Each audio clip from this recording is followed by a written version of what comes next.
everybody, this is Charlize the Nocti Girl here at the world famous Tamarkin camera at the new location. Let's see what cool and rare items Dan has inside. Welcome to Tamarkin Camera. Come on in.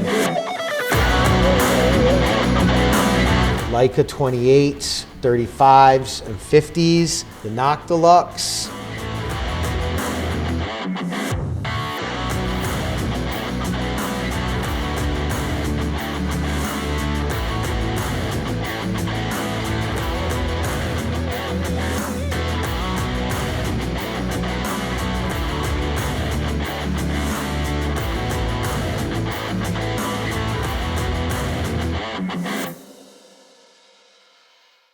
So I'm originally from New Haven, Connecticut. Okay. And Yale? Where Yale is, right. Yup. I am decidedly a townie and not a Yalie. I was one of the kids riding around on their BMX bikes terrorizing the Yalies.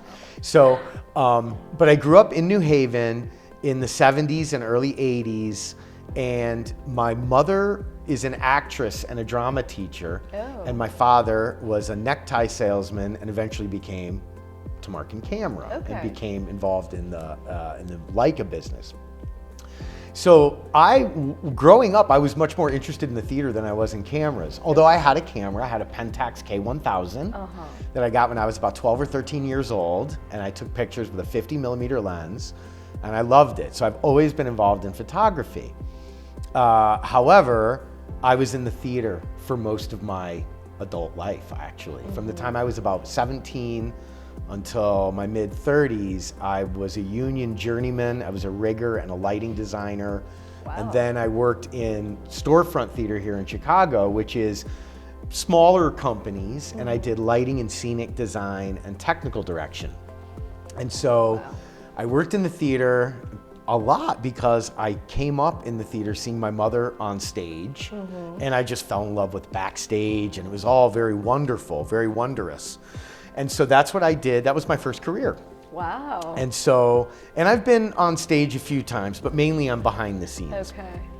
And so. Were any of these recorded? Can we see some of that somewhere? Yes, actually you can. So I did a show at the Annoyance Theater. I was probably, I don't know, 22 or 23 years old. And I made a couple of cameos and I had a couple of lines. Nice. And I think that there's a recording of that show, which was just simply called Bastards. That was the name of the show. It gives you an idea of what you're in for. Definitely on the R-rated side of theater.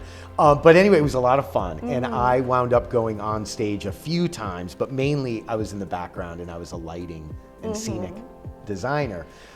I have always been taking pictures, and I didn't get, of course, like a lot of people, didn't get a digital camera until they became relatively available.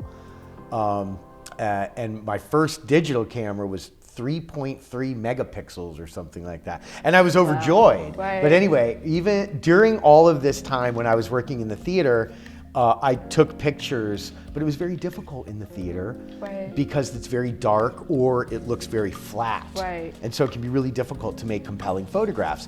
So unfortunately, I do not have a lot of records of my time in the theater. But what got me here is, besides a passion for photography and a desire for Leica, because I grew up around Leicas. I didn't have one. And in fact, I had to convince my father to sell me a Leica when I was 25. Wow. Yeah, because he was like, oh no, you're too young. Like, no kid should own a Leica, you know? But I saved and I saved, and I got a Leica and had it for a year before I could afford a lens. And I would just put film through it and I would wind it and fire it and I would just play around with it, but I couldn't actually use it. Anyway, what got me here most directly was when my father went to retire. And so in 2010, my father decided to retire. He had founded the company in 1971 in the house that I grew up in. Wow. And out of a roll-top desk that I wasn't allowed within 20 feet of. And so I came up around Leicas, and so it's always been Leica stuff. It's always been Leica stuff. I mean, there's been some Rolleiflex and some outliers here and there. But I remember very well my uncle, a gentleman named Dan Black, who was a Leica dealer in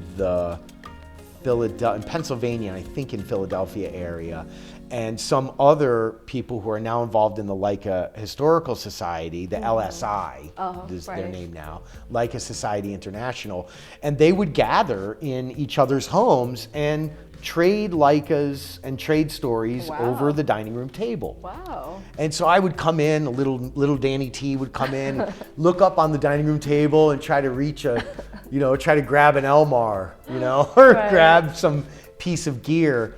And so it was always in the house, and it was always part of my upbringing. In fact, when I was 3 years old, my father gave me a camera to play with in my playpen, which of course I absolutely destroyed. Oh my God. Yeah, now it's collectible. He doesn't let me forget that. But so anyway, my dad said to me in 2010, I had just gotten a pink slip. I was working as a writer for a healthcare company. Okay. That's my actual training. Okay. I went to University of Illinois here in Chicago, and I got a degree as a writer. And I wrote for marketing firms and healthcare companies, mostly marketing copy. Gotcha. And cleaning up people's grammar and stuff like that. And so it was a great job, great series of jobs. And I lost my job, and this is in 2008 or 2009. It was 2009. I didn't know what I was gonna do.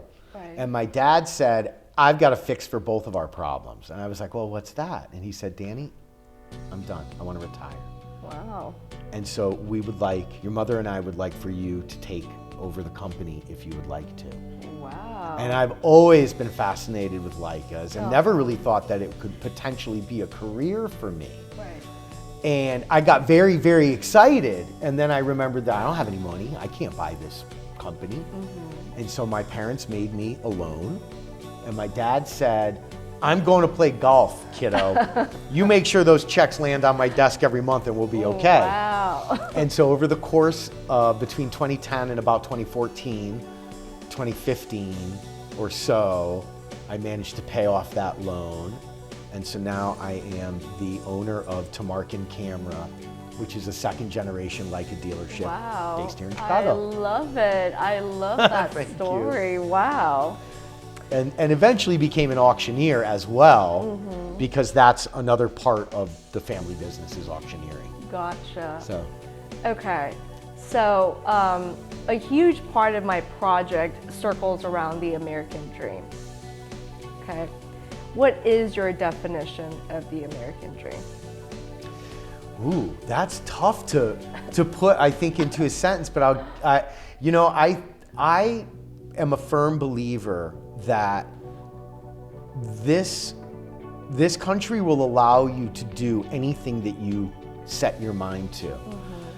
I think that it would be unfair to say that it's true for everyone. Unfortunately, in this country, there's such a difference between people who have mobility and people who have no mobility. It's very difficult to make a blanket statement. But I do think that the American dream has to do with finding the things or things that you like and enjoy and being able to do them. And I think that it's especially wonderful if it's something that you can make a living with as well. Right. And so that notion of pulling oneself up by one's bootstraps, so to speak, and going forward and making your fortune or making your way, and some of that I think is disingenuous because not everybody can do that. Right. And I'm really lucky that I was able to step into a career that I was passionate about through the hard work and good graces of my family. Yeah. And it was that's not to say it was a cakewalk. It was not. Right. But I'm very fortunate that way. And and as a result of my beliefs and my fortune, I do my very best to enable that for other people, whether that's in the Leica world or the camera world, or whether it's just in the community in general. And I feel very strongly about giving back and making opportunities for people that might not otherwise have them. Right. Because that is kind of what happened for me. Okay. I got real lucky. Wow. I guess, so my follow-up question to that, and I guess you kind of touched upon that, is like, what's your dream for Tamarkin camera? Yeah, you know, I would love to have multiple locations. I would love to be a bigger entity, but I can't. This is part of the reason I think that we're sitting down here today. I can't not do things myself. Right. I really want to be involved. Right. And because I really love what I do. And so while I would like for the business to grow, I'm actually pretty happy with it being this small, like eyeball to eyeball, person to person thing. If you know, you know. Because people have heard of Leica stores, people have heard of the brand, but not necessarily Tamarkin, which is fine with me.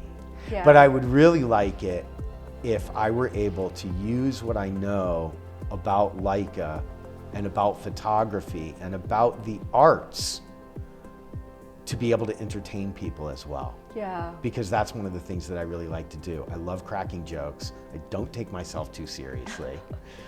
And I do like entertaining. Yeah. I really like entertaining people. And so I'm also kind of lucky in my background that my background fits well into this desire to entertain and to inform.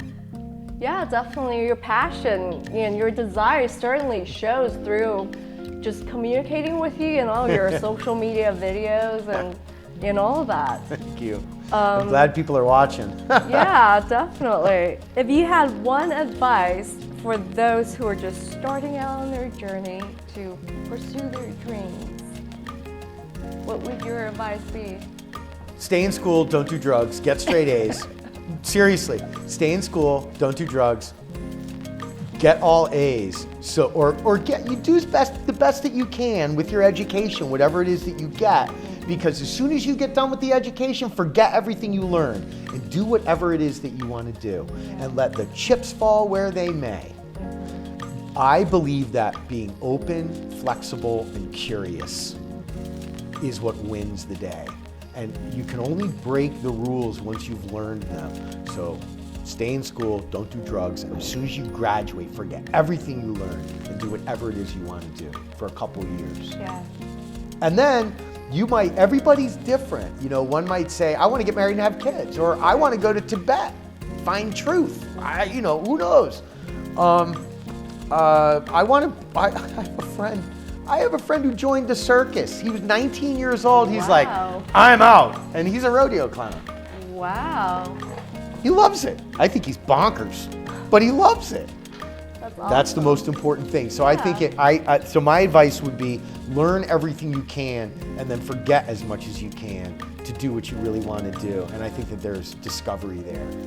I really do. Yeah. And I think that, like, I'm a guy who learned about writing and about theater without really any real training. I just did it.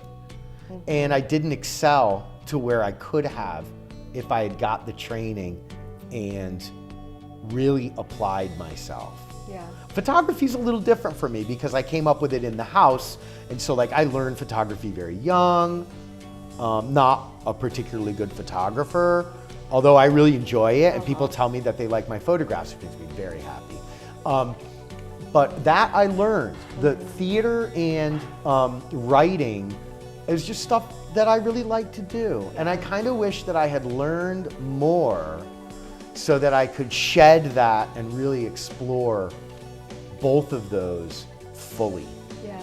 But I didn't, because I kind of learned on the mean streets, for both theater and writing. And so I think that having that training for whatever it is, whether that's college or graduate school or an apprenticeship, journeymanship, whatever it is, I think getting that training is very, very, very important. Yeah. Because it's only with education, to some degree, that we can be real, critical, and thoughtful, and open, flexible, curious members of society. Right. And I think that without that, we all just kind of flounder. Right. Or certainly I did.